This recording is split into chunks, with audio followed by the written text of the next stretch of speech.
connaissez Dietrich Bonhoeffer, qui a été persécuté finalement en Allemagne, qui est mort dans une prison à cause de sa foi. C'était un pasteur.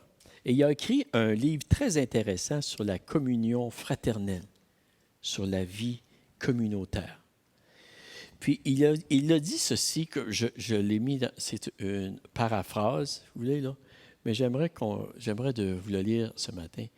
Il dit ceci, il dit « Lorsque nous parlons de communauté chrétienne et de la communion fraternelle, nous parlons d'une communauté en Jésus-Christ et par Jésus-Christ.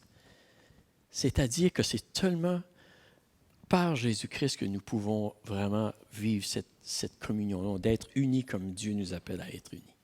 Et en recevant Jésus. Il dit, savez-vous qu'il y a des choses qui sont très destructives à la communion fraternelle? Une de celles-ci est lorsque nos attentes d'une autre personne dépassent la réalité. Parce que ceci nous amène à toujours être déçus de ne pas trouver ce que nous espérons.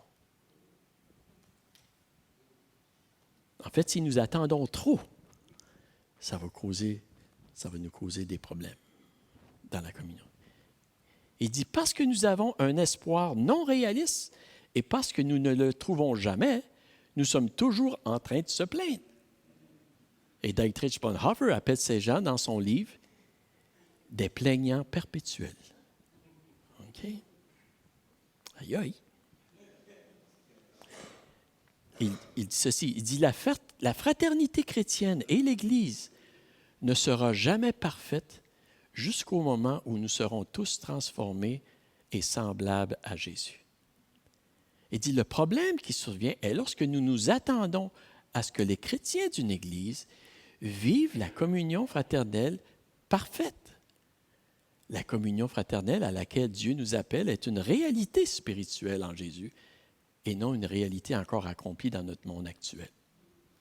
C'est une réalité spirituelle. Nous sommes unis par l'Esprit de Dieu. Amen. Mais pratiquement, des fois, c'est un peu difficile. Il dit, si nous pensons que la communion fraternelle ici-bas devrait être parfaite, nous allons continuellement critiquer l'Église, plutôt que de contribuer à bâtir une meilleure communion fraternelle. Exiger un rêve d'une communion fraternelle parfaite, c'est exiger des autres et de nous-mêmes l'impossible. C'est demander une chose impossible même de Dieu. C'est ce qu'il dit. Il dit, nous plaçons des exigences qui ne sont pas réalistes et nous allons continuellement nous plaindre.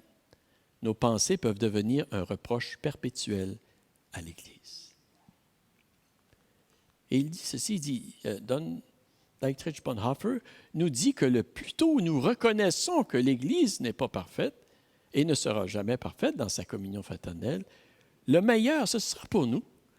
Et c'est une grâce que Dieu nous fait de nous révéler cette vérité. Il dit, parce que nous allons arrêter de vivre notre vie chrétienne dans un rêve impossible à réaliser et nous allons marcher dans la réalité de ce monde pour contribuer au bien de l'Église et ne pas exiger de nos frères et sœurs l'impossible. Nous allons cesser de toujours mesurer la température de l'Église selon notre niveau et nous allons plutôt remercier Dieu pour son Église et pour la famille de Dieu. Il dit, la communion fraternelle ne peut se réaliser que lorsque nous regardons nos frères et sœurs à travers ce que Jésus a fait pour nous. Et vous savez, j'aimerais bien vous dire que l'Église de Jésus-Christ est parfaite. J'aimerais bien vous le dire. Mais malheureusement, la réalité, c'est qu'elle ne l'est pas.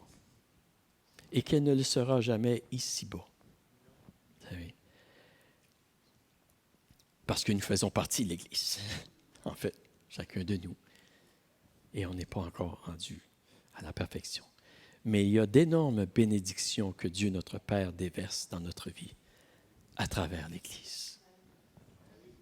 Comme qu'on a vécu ce matin, puis comme qu'on a tous vécu depuis des années et des années.